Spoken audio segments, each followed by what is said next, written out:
Google a perdu 100 milliards de dollars avec son nouveau modèle d'intelligence artificielle. Alors, que s'est-il passé? Le 6 février dernier, Google annonce son nouveau modèle d'intelligence artificielle, Bard. Bard est un chatbot qui était censé concurrencer ChatGPT. Mais tout ne s'est pas passé comme prévu.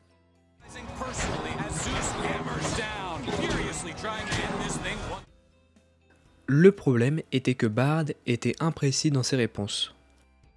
L'IA a donné une fausse information, ou plutôt une information invalide. À la question « Quelles sont les nouvelles découvertes du télescope spatial James Webb dont je peux parler à mon enfant de 9 ans ?»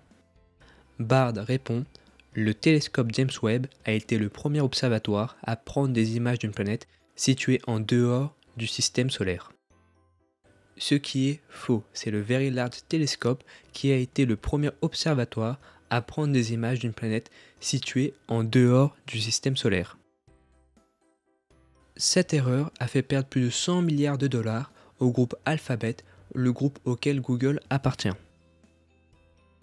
Mais l'imprécision de Bard n'est pas la seule raison de la baisse du cours d'Alphabet. Lors de la conférence de Google le 8 février à Paris pour présenter Bard, la présentatrice a oublié le téléphone pour la présentation du chatbot Bard.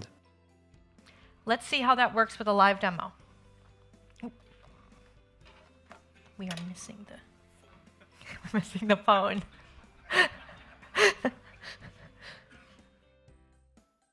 Donc, avec une IA pas assez précise, une conférence prématurée et une mollesse dans les annonces, les investisseurs n'étaient pas conquis, ce qui explique la chute du cours de l'action. Le calvaire ne s'arrête pas là pour Google, car le jour suivant la conférence, Microsoft a annoncé son nouveau moteur de recherche avec une version personnalisée de ChatGPT, afin de rivaliser avec le moteur de recherche de Google. Autant vous dire que la course à l'IA a commencé, mais pas seulement pour Google et Microsoft, mais pour tout le monde. Que ce soit les entreprises telles que Amazon, Tesla, Meta, Nvidia, Apple ou encore IBM, les gouvernements sont aussi dans la course, car cela va drastiquement changer l'allocation des services, mais surtout le plus important, vous êtes dans la course à l'IA. Vous êtes les utilisateurs de produits et de services basés sur l'IA, que ce soit lors de vos achats en ligne, dans un supermarché ou encore au restaurant. L'IA est également présente dans différents domaines, tels que les algorithmes de recommandation, comme pour Netflix, Amazon, Spotify, les systèmes de surveillance, la reconnaissance faciale ou encore les voitures autonomes. Bref, l'intelligence artificielle nous impacte et continuera à nous impacter. Mais ce n'est pas la raison principale de votre rôle dans la course à l'IA. Sans vous, l'IA n'existe pas.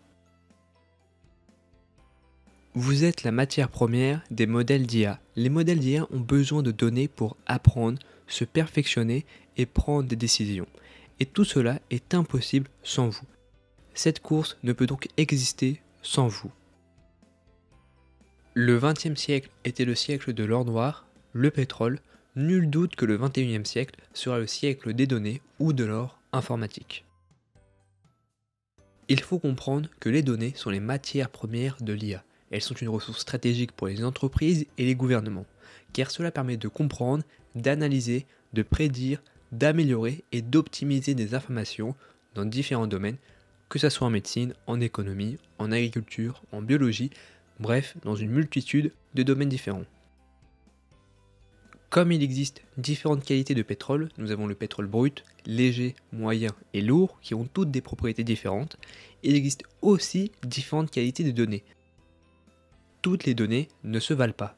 Nous pouvons distinguer deux types de données, les données de haute qualité et les données de qualité inférieure. Les données de haute qualité sont celles qui répondent aux critères de fiabilité et de validité. Alors, je vais vous expliquer ces deux notions dans la suite de la vidéo. Tandis que les données de qualité inférieure sont des données qui ne sont ni fiables et ni valides. Alors, pour mieux comprendre ces deux notions, prenons un exemple. Nous souhaitons mesurer le niveau d'une classe de 6e en mathématiques.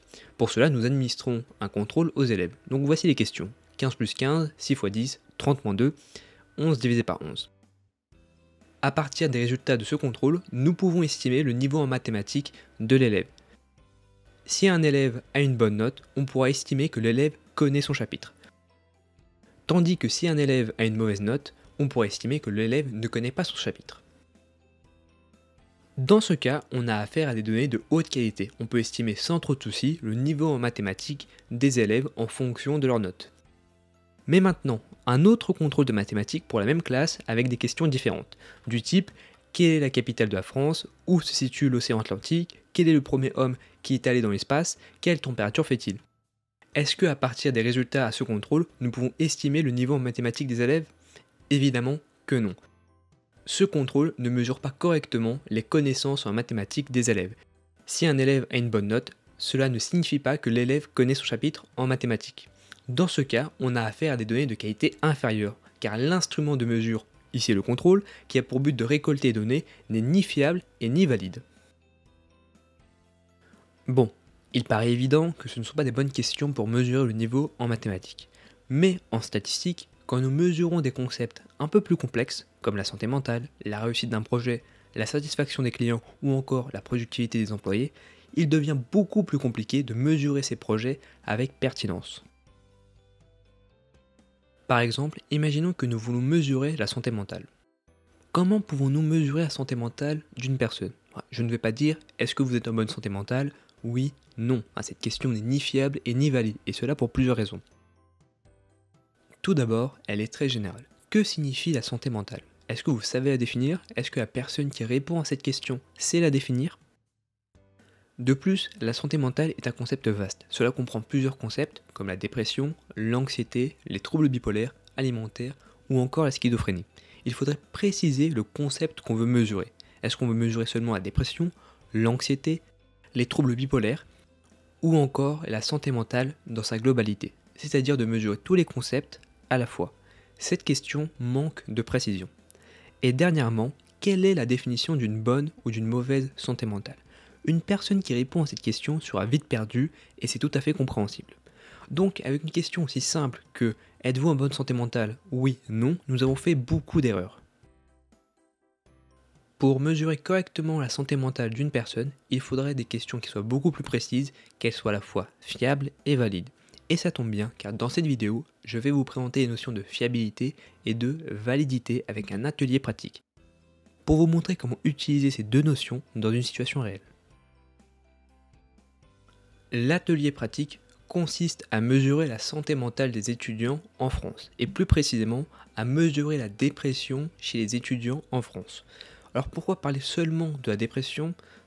Comme vous l'avez vu, parler de la santé mentale de manière globale est très compliqué. C'est un sujet très large qui comporte plusieurs concepts différents, tels que la dépression, l'anxiété, les troubles du comportement, les troubles alimentaires, etc.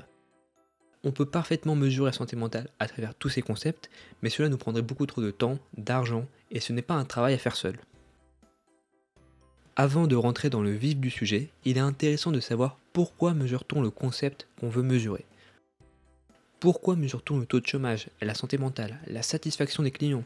Quel est l'objectif derrière? Il peut y avoir plusieurs objectifs, comme mieux comprendre la nature du concept, son impact, de suivre son évolution dans le temps et de pouvoir prédire ses évolutions. Cela va aider à prendre des décisions éclairées et à mettre en place des actions pour améliorer la situation. Mais pour prendre des décisions éclairées à partir des données, il faut que les données soient de haute qualité, c'est-à-dire qu'elles soient fiables et valides. Une deuxième question qui découle de la première est pourquoi avoir choisi ce concept? Qu'est-ce qui vous a motivé à choisir ce concept? Dans quel contexte avez-vous choisi ce concept? Vous avez peut-être décidé de mesurer le chômage suite à une crise économique ou à l'apparition d'une nouvelle technologie. Peut-être pour voir l'évolution du chômage d'un mois à l'autre, ou de comparer le taux de chômage entre différents pays ou régions. Alors cela peut être évidemment un mélange de plusieurs événements. Pourquoi ai-je choisi la santé mentale? Alors vous n'êtes pas censé savoir que la période du Covid-19 a eu un impact significatif sur la santé mentale. Nous constatons partout dans le monde confinement, isolement, peur, anxiété et dépression. De plus, la santé mentale est un facteur important pour notre bien-être, mais elle demeure encore méconnue et sous-estimée dans la population et des politiques publiques. L'un des enjeux majeurs de notre décennie est de prendre conscience de l'importance de la santé mentale et de la mesurer efficacement. Notre étude a pour but de mesurer la santé mentale des étudiants en France et plus précisément la dépression. Alors, pourquoi avoir choisi spécialement les étudiants ? Lors du Covid-19, les étudiants ont été particulièrement touchés par les conséquences de la pandémie. Ils ont été confrontés à des pressions financières et sociales plus importantes que les autres. La deuxième raison est que les étudiants sont l'avenir de la société. Ils jouent un rôle important dans la société car ce sont les futurs médecins, artisans, commerciaux, ingénieurs de demain. Et une génération avec des problèmes de santé mentale plus élevés que la moyenne peut avoir un impact négatif sur la société. Cela peut modifier leur réussite académique, leurs ambitions, leur motivation ou encore leur comportement vis-à-vis du travail. Donc, pour résumer, il existe plusieurs raisons pour mesurer la santé mentale des étudiants en France. Premièrement, pour mesurer l'état actuel de leur bien-être mental. Identifier les facteurs de risque, c'est-à-dire les facteurs qui sont susceptibles d'influencer la santé mentale des étudiants, comme l'isolement, les difficultés financières, le sport, la méditation. Cela en fait revient à identifier les personnes qui sont les plus susceptibles d'être touchées par des problèmes de santé mentale. Alors, cela peut être aussi pour mesurer l'impact du Covid-19 sur la santé mentale des étudiants s'il y a des études au préalable pour les comparer avec. S'il existe des études sur la santé mentale des étudiants antérieures à la pandémie, nous pourrons les comparer à notre étude et faire un avant-après. Alors cela peut être aussi pour comparer notre étude avec différents pays si des études existent, comparer par exemple la santé mentale entre les Français et les Suédois. Ou encore pour observer les changements qui se produisent au fil du temps, c'est-à-dire que nous allons suivre un groupe d'étudiants sur plusieurs années et voir l'évolution de leur comportement et de leur bien-être mental. Ce type d'étude est appelé étude longitudinale. Voici les différentes raisons pour mesurer la santé mentale des étudiants. Nous allons nous concentrer sur mesurer l'état actuel de leur bien-être mental et identifier les facteurs de risque. Avant de poser des questions, il faut d'abord définir les notions importantes que nous voulons mesurer. Les notions importantes de notre étude sont la santé mentale, la dépression et les étudiants. Les questions qu'on se pose, c'est qu'est-ce que la santé mentale, qu'est-ce que la dépression et qu'est-ce qu'un étudiant en France ? Pour cette vidéo, on ne va pas rentrer dans les détails de chaque notion. On va simplement prendre la définition de l'OMS. Selon l'OMS, la santé mentale est un état de bien-être qui permet à chacun de réaliser son potentiel, de faire face aux difficultés normales de la vie, de travailler avec succès et de manière productive, et d'être en mesure d'apporter une contribution à la communauté. Toujours selon l'OMS, la dépression est un trouble mental. Elle se caractérise par une tristesse persistante et un manque d'intérêt ou de plaisir pour des activités auparavant enrichissantes ou agréables. Elle peut également se traduire par un manque de sommeil et d'appétit. La fatigue et les difficultés de concentration sont fréquentes. Un étudiant en France est une personne qui fait des études supérieures au bac, et suit les cours d'une université ou d'une grande école. L'objectif de notre étude est de mesurer la dépression des étudiants en France ainsi que les facteurs de risque. Comment pouvons-nous mesurer la dépression des étudiants ? Il existe plusieurs méthodes pour mesurer un concept. Premièrement, nous avons l'auto-évaluation, qui sont des questionnaires pour mesurer les symptômes et les problèmes de santé mentale perçus par la personne elle-même. Deuxièmement, nous avons aussi des entretiens cliniques, qui sont des évaluations menées par des psychologues ou des psychiatres, dont le but est d'évaluer les symptômes, les antécédents et les problèmes de santé mentale en utilisant des tests qui sont déjà standardisés, c'est-à-dire des tests qui ont déjà été évalués fiables et valides, comme l'échelle de dépression de Bake ou encore l'inventaire d'anxiété de Bake. Cette méthode est différente de l'auto-évaluation car ici les tests sont déjà fiables et valides. Et il existe aussi d'autres méthodes comme l'observation clinique, les mesures physiologiques ou encore l'évaluation des proches.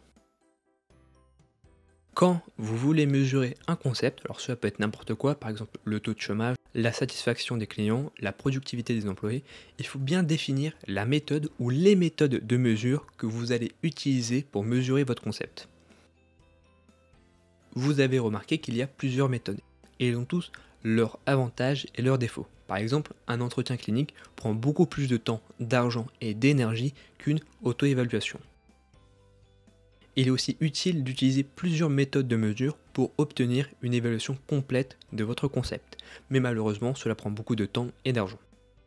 En général, on utilise souvent l'auto-évaluation, c'est-à-dire le questionnaire, pour mesurer un concept. Maintenant que nous avons choisi notre méthode, qui est le questionnaire, nous pouvons poser nos questions. Notre but est de savoir qui sont les étudiants qui souffrent de problèmes de santé mentale. La première partie d'un questionnaire, comme souvent, a pour but de mieux connaître l'étudiant, avec des questions très simples sur l'étudiant, par exemple son âge, son sexe, sa situation familiale, son niveau d'études, etc. La deuxième partie du questionnaire se concentre sur les activités de l'étudiant, ce qu'il fait en dehors de ses études. Et la troisième partie aborde des questions plus spécifiques liées à la santé mentale. Dans cette vidéo, on va s'intéresser seulement aux questions liées à la dépression, à leur fiabilité et leur validité. C'est-à-dire qu'on ne va pas mesurer la fiabilité et la validité de la première et la deuxième partie, même si nous devrions le faire. Donc, l'instrument de mesure pour récolter des données, ici, est le questionnaire. Et cet instrument doit être fiable et valide. Mais qu'est-ce que veut dire la fiabilité et la validité ? Commençons par la fiabilité. La fiabilité répond à cette question. Comment savoir si l'instrument de mesure, ici dans notre cas le questionnaire, que nous utilisons produit des valeurs qui ne sont pas dues à une erreur, mais bien parce qu'il représente la performance de l'individu. Un instrument fiable produit des valeurs de manière répétée et cohérente. Les résultats produits sont dus à la performance de l'individu. Bon, je pense que je vous ai perdu, on va prendre un petit exemple. Imaginez que vous ayez 12 sur 20 à un contrôle de maths. Mais que signifie ce 12 sur 20 ? Le 12 sur 20 est votre note observée, ou on peut aussi dire la valeur observée.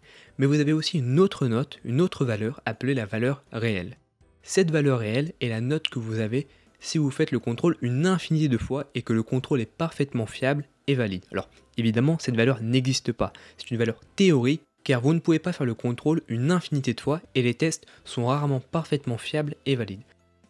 Donc on ne connaît pas votre valeur réelle, mais on peut l'estimer à partir de votre valeur observée, ici 12 sur 20. Votre valeur observée est souvent différente de votre valeur théorique. Alors pourquoi ? Tout simplement car il y a une grande part d'aléatoire dans votre valeur observée.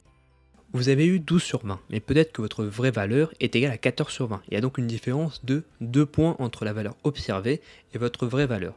Et cette différence est appelée l'erreur aléatoire. Alors, qu'est-ce que l'erreur aléatoire ?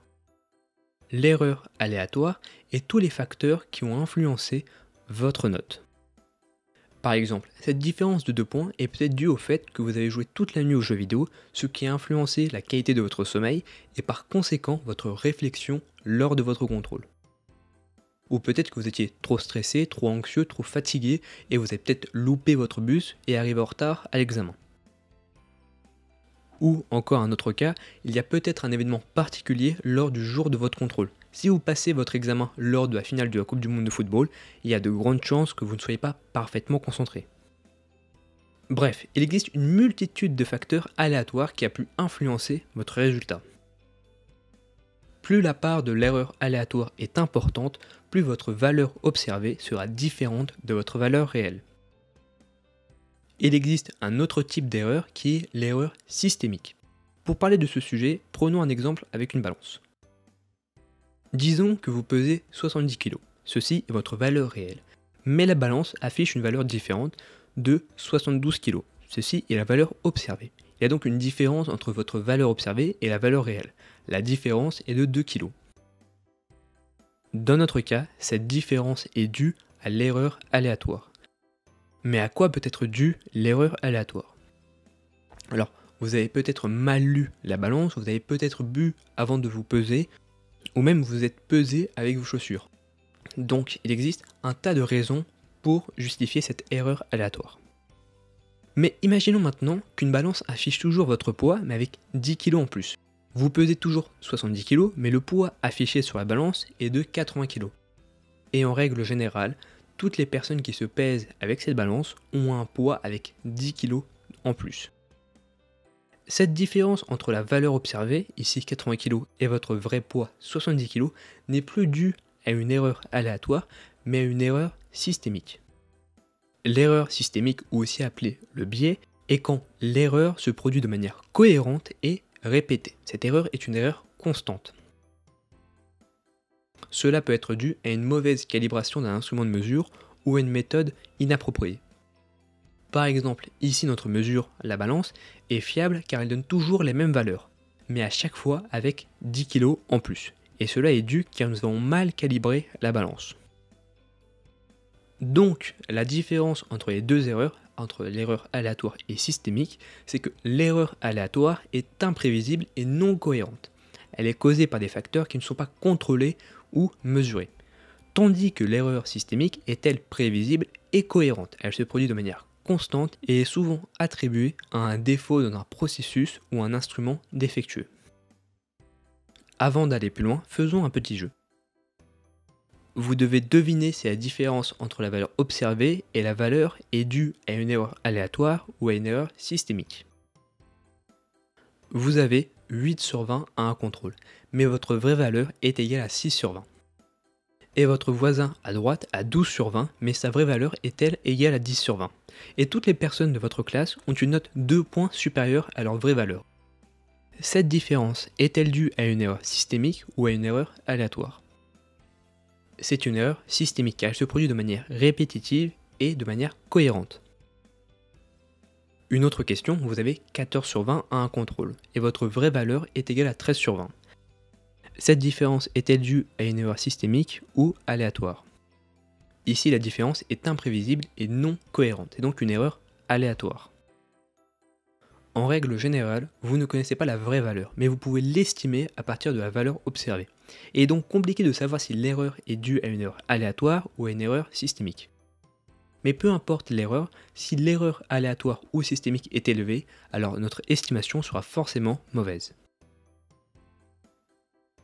Les erreurs de mesure, qu'elles soient aléatoires ou systémiques, se produisent aussi dans des concepts abstraits, comme ici avec la dépression.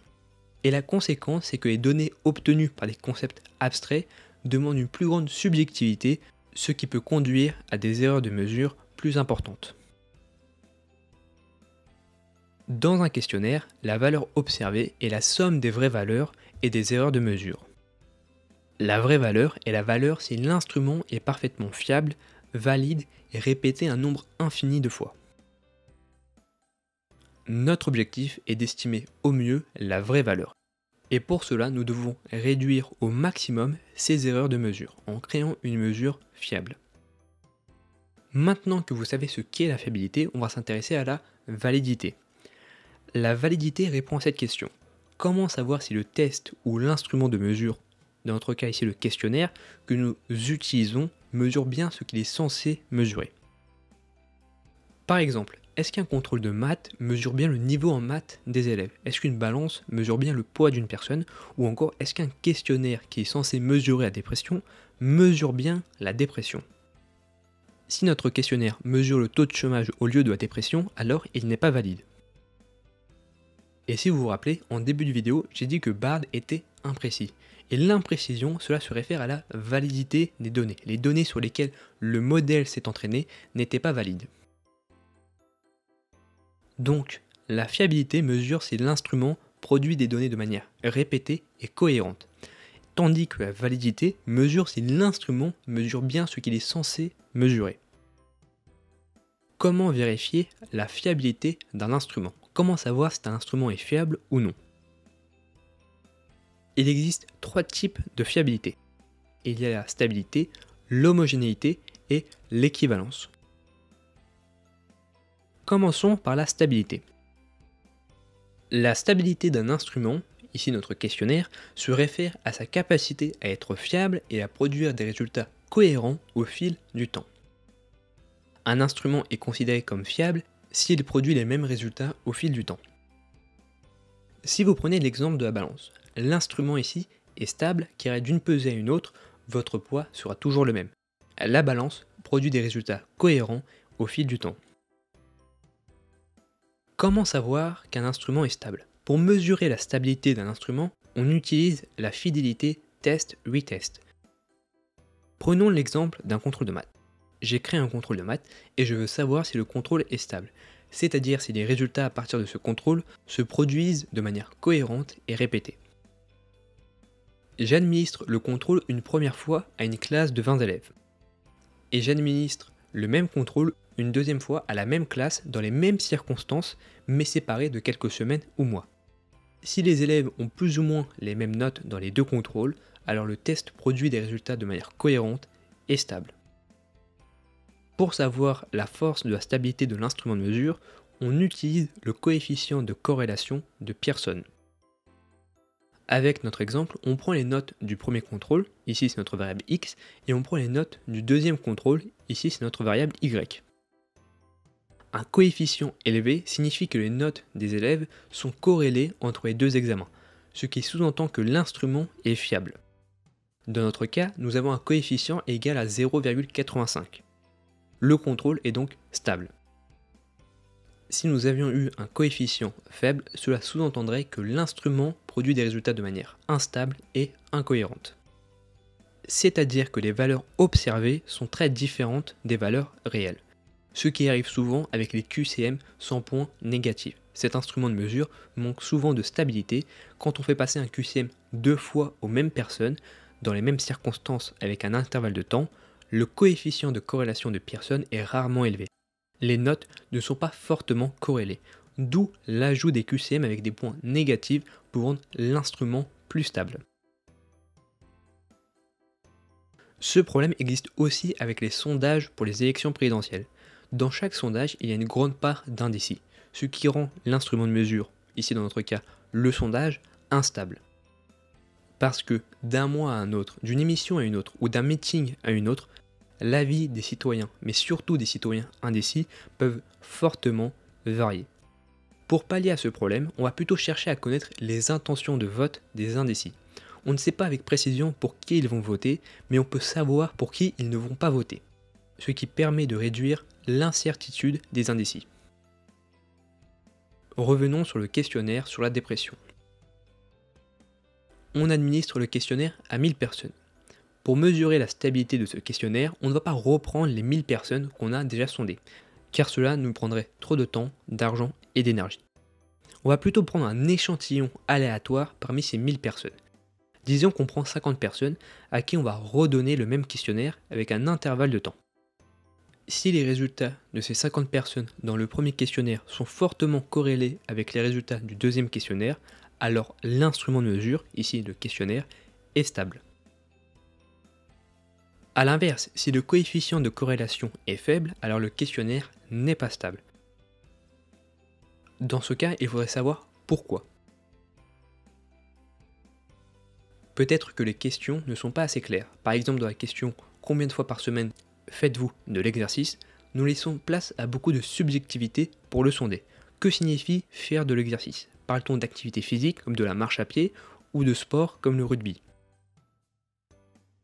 Pour avoir une question plus claire, il faudrait augmenter la précision de notre question, remplacer exercice par activité physique et donner des exemples d'activité physique. Donc, notre nouvelle question est combien de fois par semaine pratiquez-vous une activité physique comme le vélo, la marche à pied, la natation, etc. Nous pouvons aussi préciser la durée de l'activité. Combien de fois par semaine pratiquez-vous une activité physique d'au moins 30 minutes? Maintenant, cette question est beaucoup plus claire et précise. Si nous prenons une autre question telle que dans « Quelle mesure êtes-vous satisfait de votre travail ?», il est compliqué d'interpréter la réponse du sondé, car la satisfaction au travail dépend de plusieurs facteurs, comme le salaire, les conditions de travail, l'ambiance, les perspectives d'avenir dans votre travail. notre question est trop large. À la place, nous allons créer plusieurs questions pour augmenter la stabilité de notre questionnaire. Par exemple, on peut dire sur une échelle de 1 à 10, dans quelle mesure êtes-vous satisfait de l'ambiance de travail? 1 est égal à médiocre et 10 est égal à parfait. Sur une échelle de 1 à 10, dans quelle mesure êtes-vous satisfait de vos conditions de travail, y compris l'équipement et les installations? Et une dernière question, sur une échelle de 1 à 10, dans quelle mesure êtes-vous satisfait de votre salaire actuel? Remarquez que nous avons changé les réponses proposées. Au lieu de dire très satisfait, satisfait, insatisfait, très insatisfait, nous donnons une échelle de valeurs comprise entre 1 et 10. Nous précisons à quoi correspond le 1, ici médiocre, et le 10, ici parfait. Nous sommes donc passés de données qualitatives à des données quantitatives, ce qui permet d'analyser les données avec plus de précision. La deuxième raison de l'instabilité de votre questionnaire est peut-être due à l'intervalle de temps. En effet, si l'intervalle entre le premier test et le second test est trop long, alors les sondés ont peut-être changé d'opinion. Une personne qui était en dépression lors du premier test peut changer d'opinion 6 mois plus tard lors du second test. Des événements extérieurs ont pu aussi impacter les sondés lors de l'intervalle de temps. Si je donne un questionnaire avant le Covid et je le donne 6 mois plus tard, lors du confinement, les personnes ont sûrement changé d'opinion. Ce qui nous donnera un faible coefficient de corrélation. Il est donc important de prendre en compte le contexte entre les deux tests. L'effet inverse peut aussi se produire. Si l'intervalle est trop court, alors les sondés peuvent se rappeler des questions, ce qui peut influencer les résultats. Si on donne un contrôle de maths lundi et le jour suivant mardi, il y a de grandes chances que les élèves se souviennent des questions, ce qui va influencer les réponses. Et ceci est pareil pour un questionnaire. Il est important de choisir un intervalle qui ne soit pas trop court pour que les personnes ne se souviennent pas des questions ou du test, ni trop long pour pas que les personnes soient impactées par un événement extérieur ou un changement d'opinion. Parlons maintenant de l'homogénéité. L'homogénéité, ou aussi appelée la fiabilité de la cohérence interne, se réfère à la cohérence des résultats obtenus sur différentes questions d'un test. L'homogénéité permet de savoir si les questions mesurent tous le même concept, la même chose. Si les questions sont corrélées entre elles, alors elles mesurent le même concept. Pour que ça soit plus simple, prenons un exemple. Un professeur de maths veut savoir si son contrôle de maths sur les additions est homogène. Voici le contrôle de maths. 1 plus 1, 3 plus 3, 5 plus 5, 4 plus 6. Bon, il paraît évident que les questions mesurent le même concept, ici les additions. Le contrôle est homogène car les réponses aux différentes questions d'un élève sont corrélées.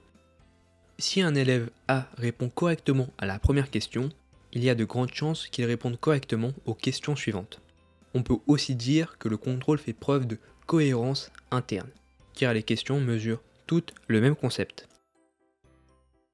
En revanche, si le professeur choisit d'autres questions, par exemple 1 plus 1, quelle est la capitale du Maroc, qu'est-ce qu'une unité astronomique et quelle est la formule pour calculer la vitesse, alors le contrôle n'est pas homogène, car les réponses aux différentes questions d'un élève ne sont pas corrélées entre elles. Si un élève A répond correctement à la première question, il y a très peu de chances qu'il réponde correctement aux questions suivantes. Ces questions sont incohérentes. Comment mesurer l'homogénéité d'un test? Avant de commencer à mesurer l'homogénéité d'un test, il faut bien comprendre que nous mesurons l'homogénéité des questions qui mesurent le même concept. Si je fais un contrôle de maths qui porte sur les additions et les soustractions, ce sont deux concepts différents.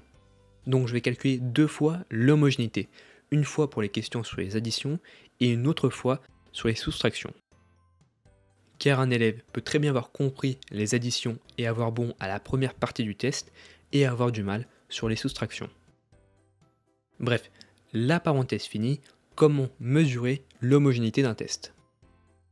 L'objectif est de déterminer si les questions mesurent de manière cohérente le même concept. en examinant la corrélation entre les réponses de chaque individu à toutes les questions du test. Il existe plusieurs mesures de cohérence interne. Nous avons le split alpha, le formule 20 de Cudder-Richardson, aussi appelé le KR20, et le coefficient alpha de Cronbach.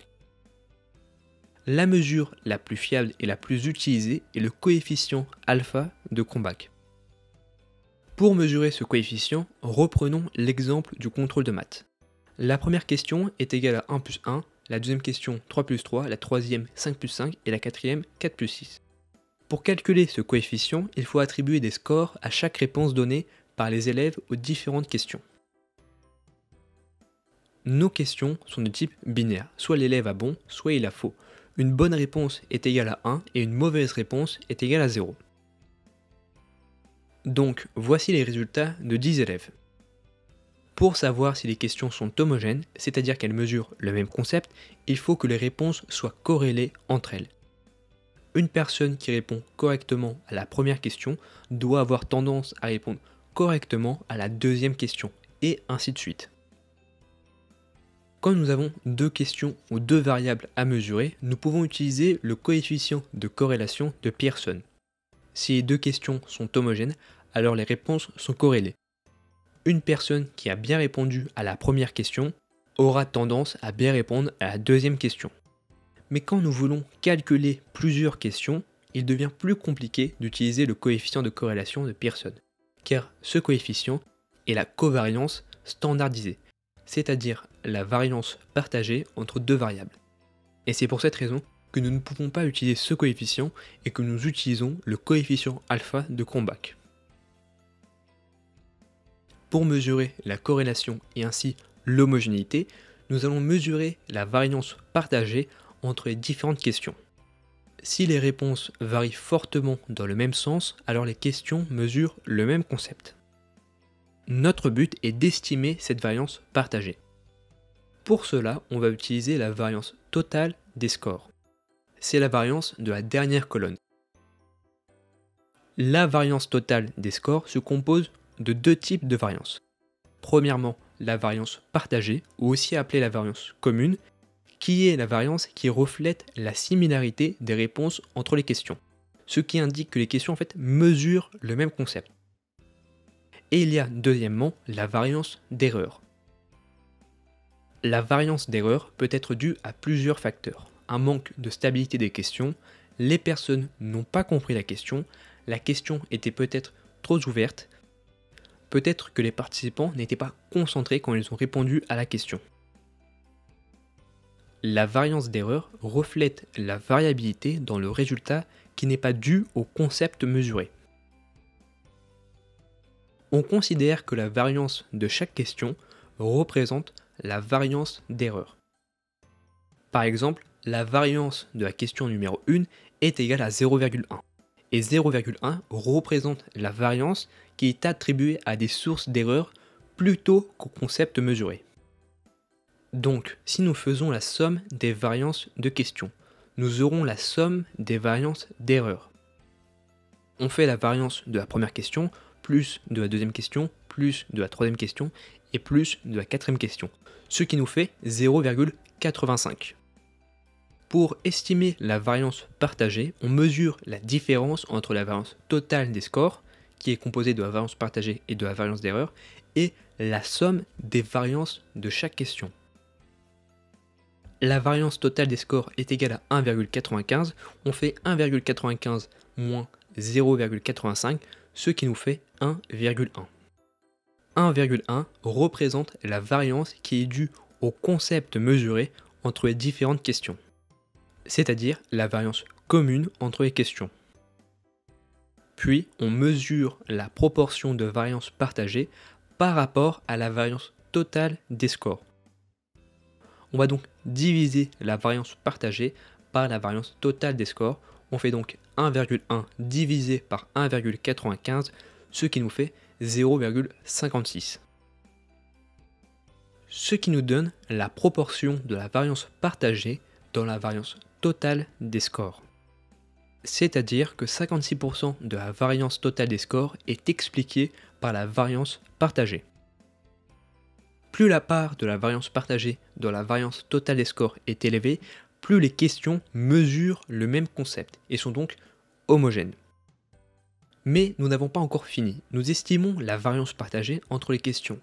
Et la variance est extrêmement sensible aux valeurs extrêmes, surtout quand nous avons un petit échantillon.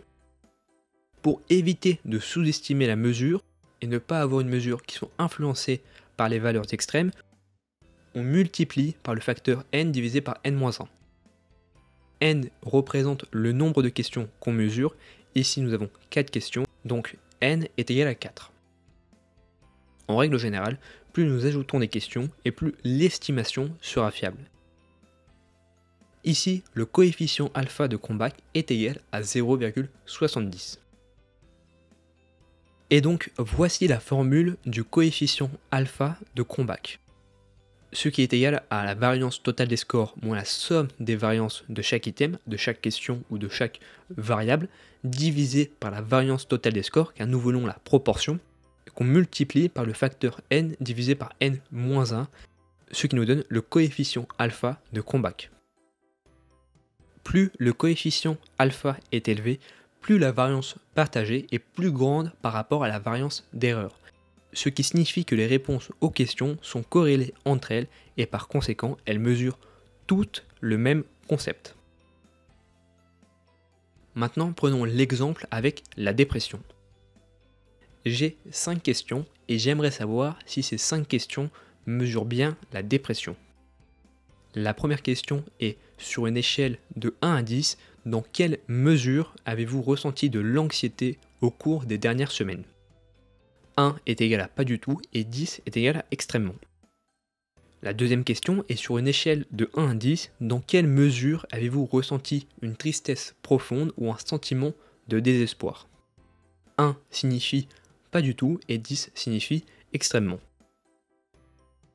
La troisième question est: au cours des 2 dernières semaines, combien de fois avez-vous ressenti une perte d'intérêt ou de plaisir dans les activités que vous avez l'habitude d'apprécier?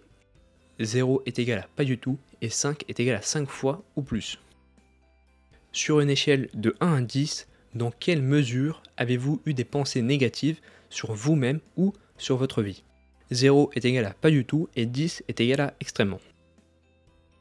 Et la dernière question, sur une échelle de 1 à 10, dans quelle mesure sentez-vous capable de prendre des décisions importantes pour votre vie au cours des 2 dernières semaines?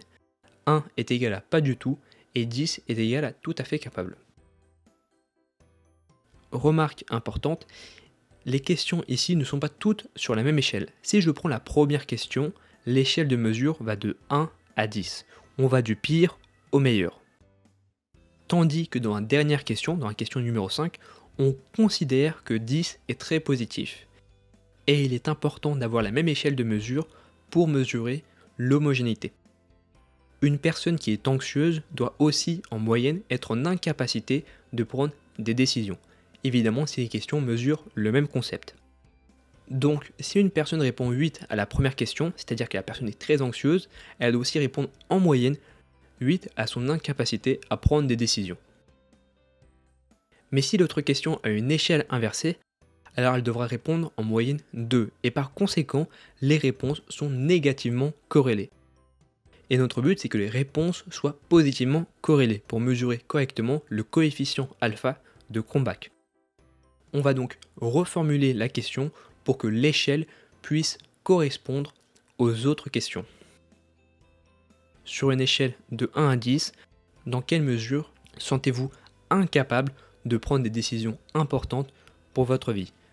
1 est égal à tout à fait capable et 10 est égal à pas du tout capable. On a donc reformulé la question qui est maintenant sur la même échelle de mesure que les autres questions. Alors cette question, au cours des 2 dernières semaines, on peut aussi la reformuler par: sur une échelle de 1 à 10, dans quelle mesure avez-vous ressenti une perte d'intérêt ou de plaisir dans les activités que vous avez l'habitude d'apprécier? 0 est égal à pas du tout et 10 est égal à extrêmement. Ce qui augmente la stabilité car maintenant la question est plus précise et plus claire. Voici les réponses de 10 personnes, mais en règle générale, nous prenons un échantillon supérieur à 50. Nous calculons la variance totale des scores moins la variance d'erreur par rapport à la variance totale des scores afin d'estimer la variance partagée.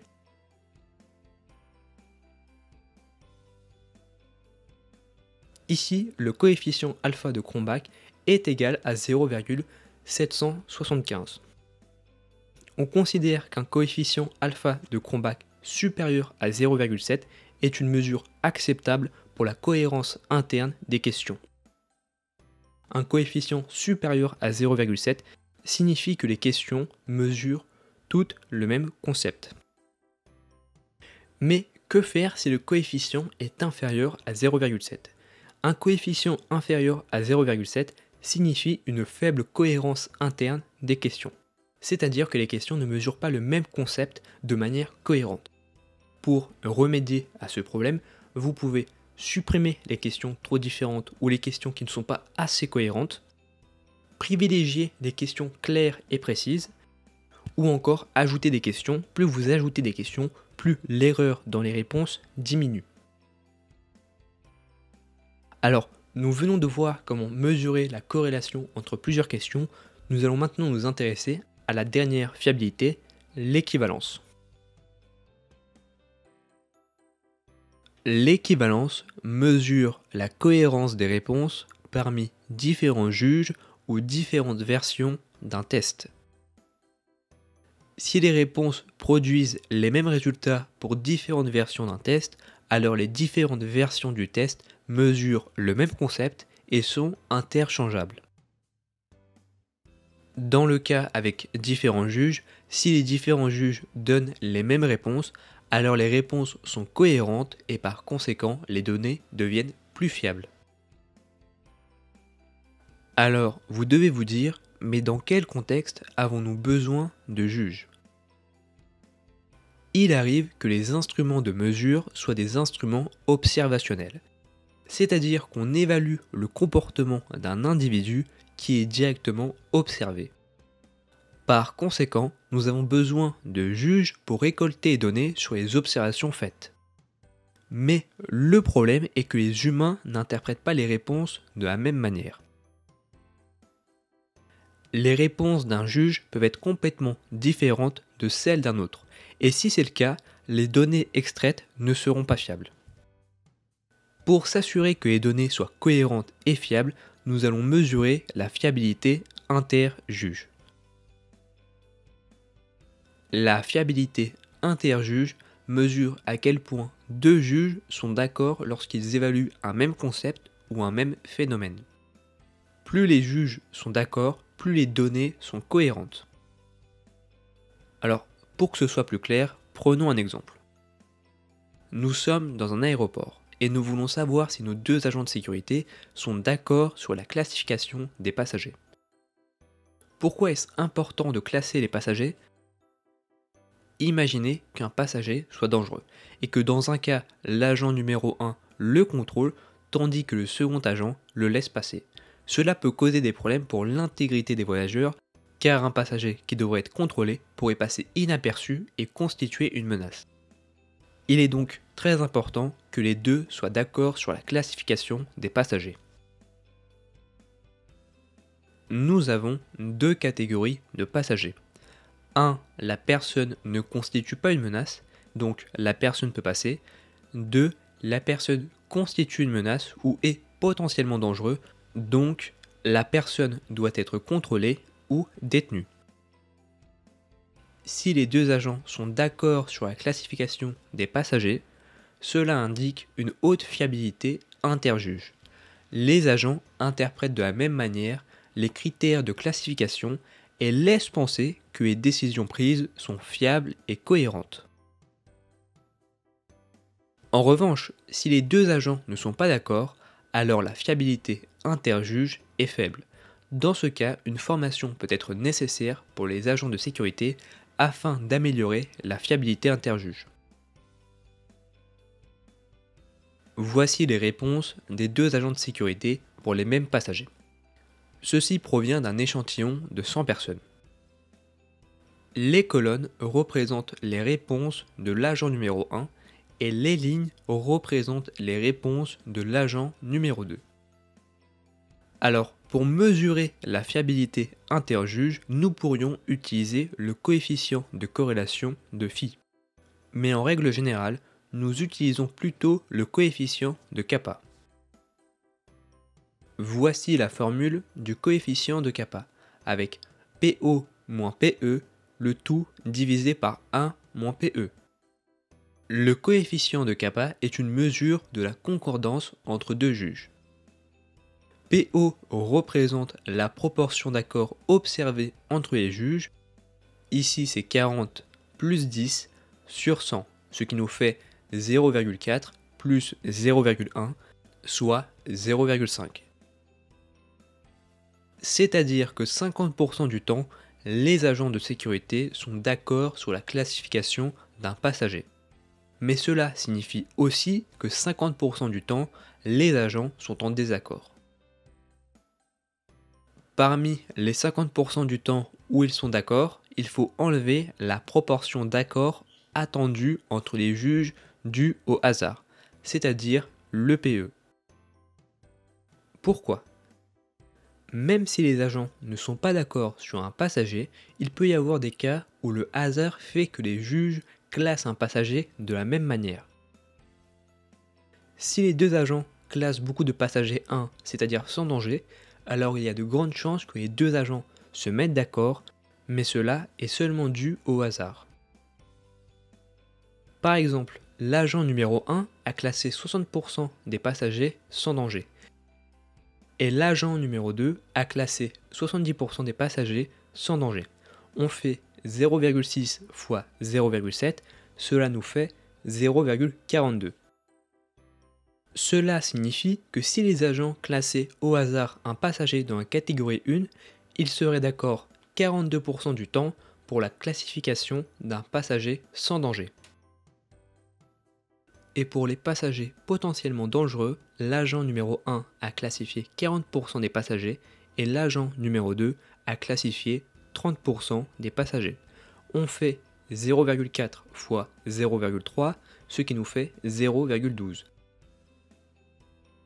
Cela signifie que si les agents classaient au hasard un passager dans la catégorie 2, ils seraient d'accord 12% du temps pour la classification d'un passager potentiellement dangereux. On additionne 0,42 et 0,12, ce qui nous fait 0,54. Ce qui nous donne la proportion d'accords attendus entre les juges due au hasard, soit le PE. Cela signifie que si les agents ont classé un passager au hasard, ils seraient d'accord 54% du temps. On fait 0,5 moins 0,54, ce qui nous fait moins 0,04. On divise la différence par 1 moins PE, qui est un facteur de standardisation, pour avoir un coefficient compris entre 1 et moins 1.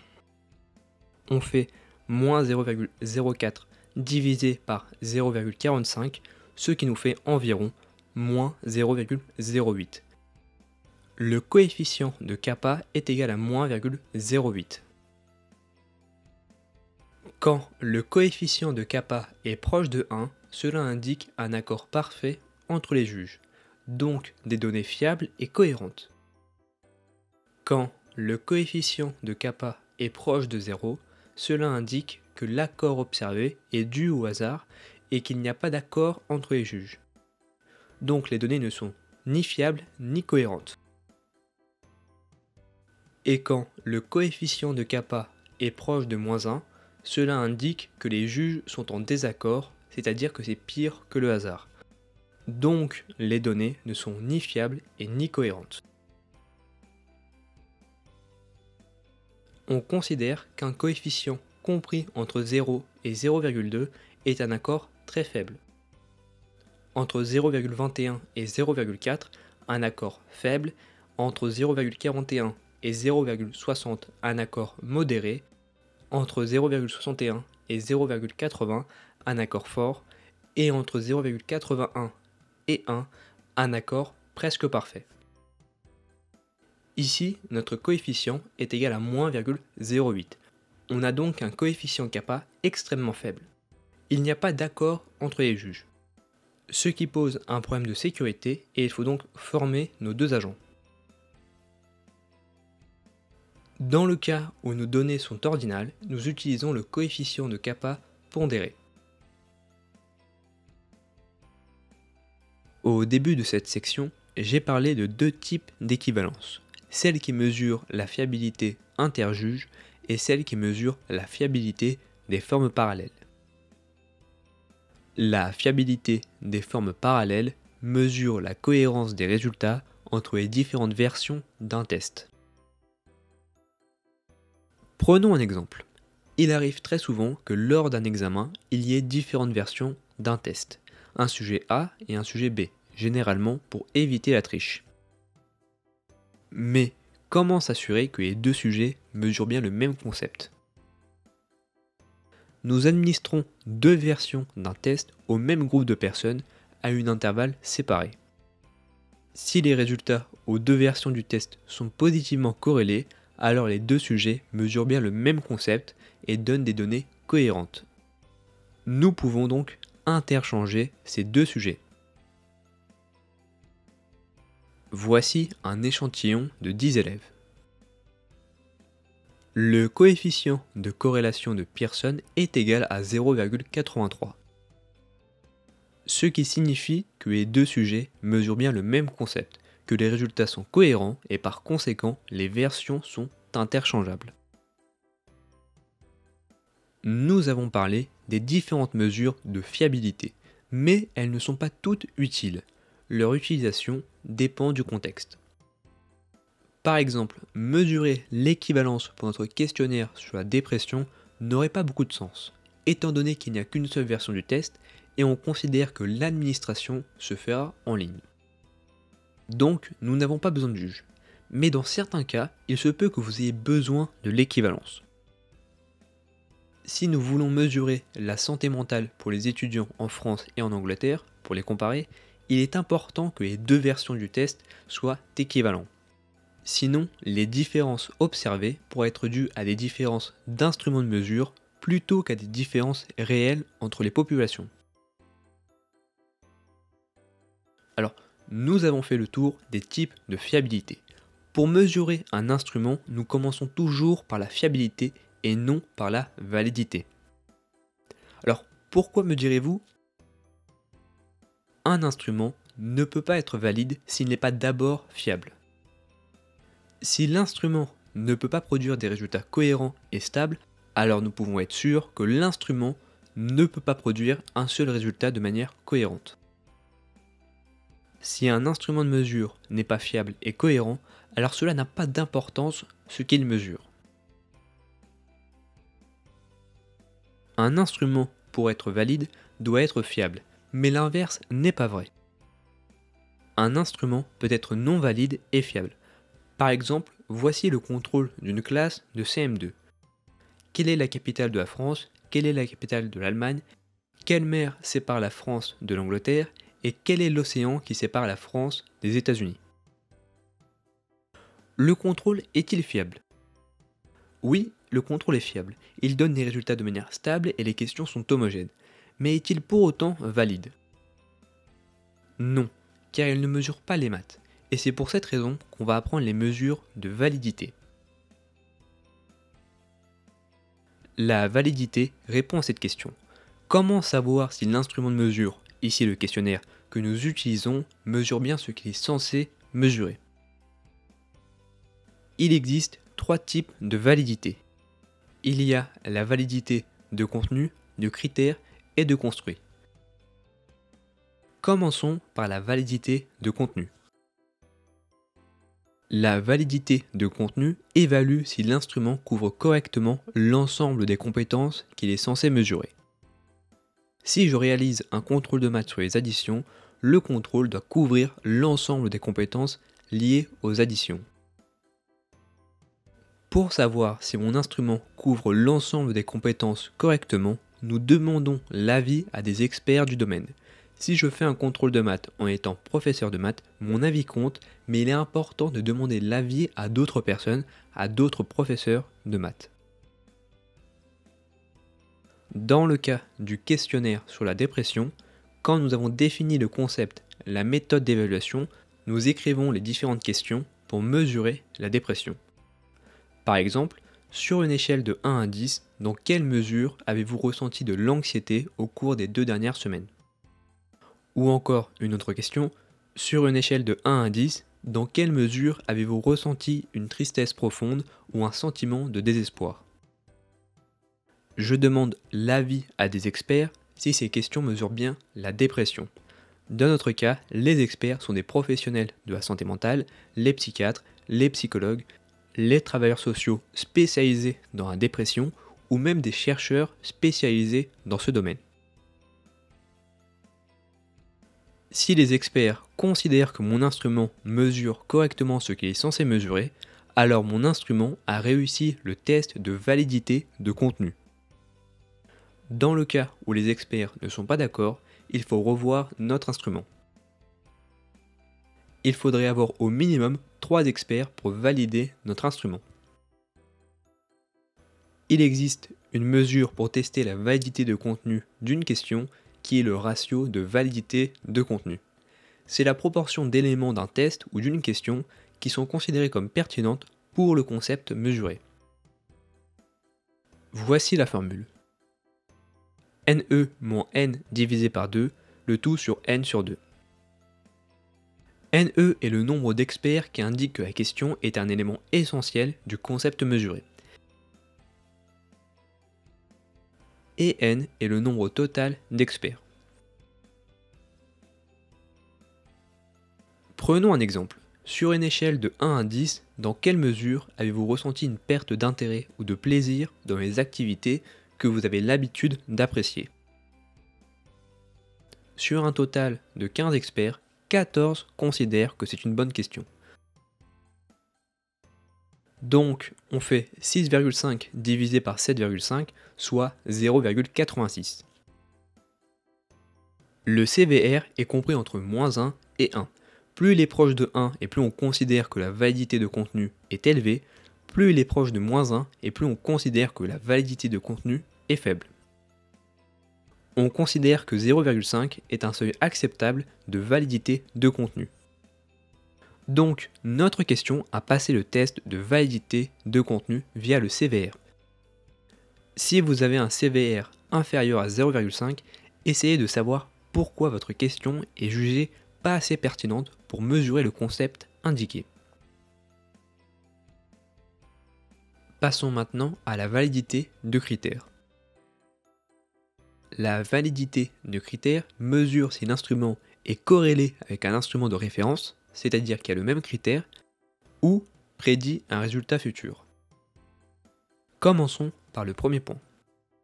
Le premier point est la validité concomitante. C'est une mesure de validité qui cherche à déterminer si notre instrument de mesure est fortement corrélé avec un instrument de référence qui mesure le même concept. L'instrument de référence qui mesure le même concept est considéré comme le critère et évidemment l'instrument de référence doit être fiable et valide. Prenons un exemple pour que ce soit plus clair. Nous créons un test pour mesurer la compréhension écrite en anglais niveau C1. Pour mesurer la validité concomitante, nous comparons le test avec un autre test de compréhension écrite en anglais.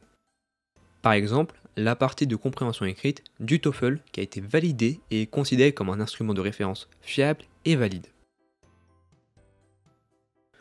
Nous administrons à un groupe de personnes le test de compréhension écrite et nous administrons au même groupe de personnes le test du TOEFL. Si mon test mesure bien la compréhension écrite, alors les réponses doivent être fortement corrélées entre les deux tests. Si oui, notre instrument est valide pour mesurer la compréhension écrite en anglais. L'instrument de référence n'est pas forcément un autre test, cela dépend du contexte. Par exemple, si on mesure les symptômes de la dépression chez les étudiants, on peut comparer les résultats avec un diagnostic clinique fait par un psychologue. Si les résultats sont fortement corrélés, alors notre questionnaire est valide pour mesurer la dépression chez les étudiants. Il existe d'autres exemples. Si nous faisons une enquête pour estimer le salaire des employés d'une entreprise, notre objectif est d'estimer le salaire des employés. Pour obtenir la validité concomitante, il me suffit de récupérer les vrais salaires d'une entreprise et de savoir si les réponses entre l'instrument et les vrais salaires sont les mêmes. Si oui, alors notre enquête passe le test de validité concomitante. Pour notre questionnaire sur la dépression, il existe déjà des instruments de référence comme l'échelle de dépression de Bake ou encore celle d'Hamilton. Pour passer le test de validité concomitante pour notre questionnaire sur la dépression, nous administrons le questionnaire à un groupe de personnes et nous administrons l'instrument de référence, par exemple l'échelle de dépression de Bake, au même groupe de personnes. Si les réponses sont fortement corrélées, alors nous concluons que notre questionnaire est valide, évidemment en prenant en compte la validité de contenu, pour mesurer la dépression chez les étudiants en France. Dans notre cas, R est égal à 0,75. Notre questionnaire passe le test de validité concomitante. Le test de dépression de Bake et notre questionnaire mesurent le même concept. Nous pouvons aussi utiliser la validité concomitante pour remplacer l'instrument de référence. Si mon nouveau test est moins cher et prend moins de temps que le test de référence, nous pouvons remplacer l'ancien test par le nouveau si les résultats entre les deux tests sont fortement corrélés. Cependant, on demandera une fiabilité et une validité très élevée pour remplacer l'instrument de référence. L'autre validité de critère est la validité qui prédit un résultat futur. Ici, nous mesurons la capacité d'un instrument à prédire un résultat avec précision. Cette validité est appelée validité prédictive. Alors, imaginons que je crée un test pour prédire le succès en tant que chef cuisinier.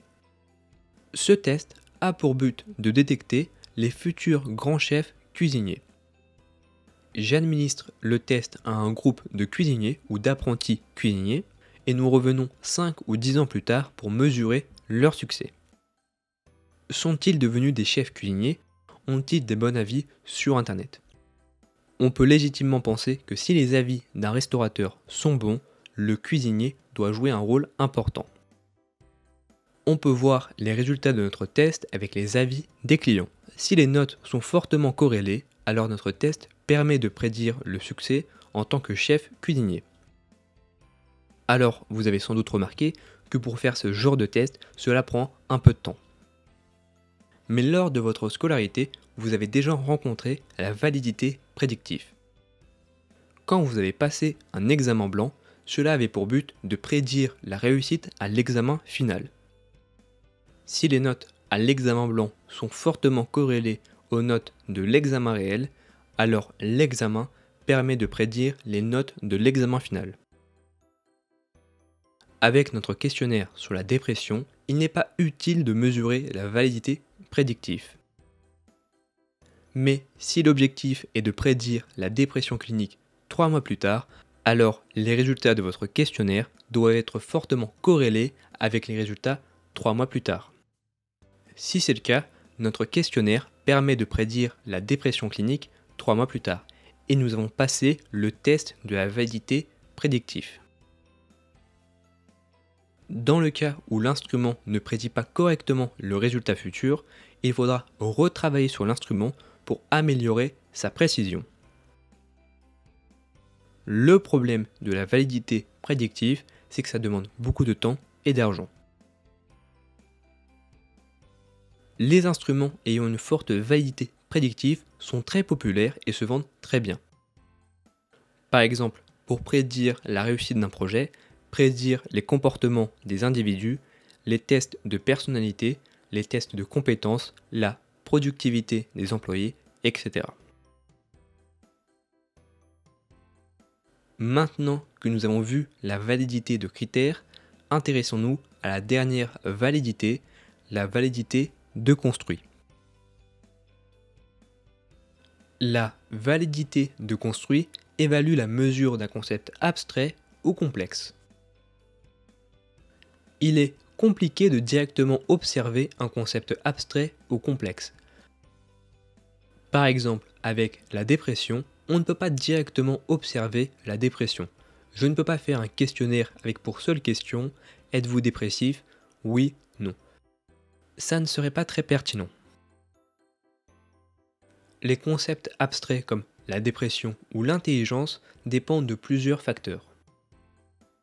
Dans le cas de la dépression, ce concept est lié à des concepts sous-jacents comme la tristesse, l'anxiété, la schizophrénie, les habitudes de sommeil, la solitude, etc.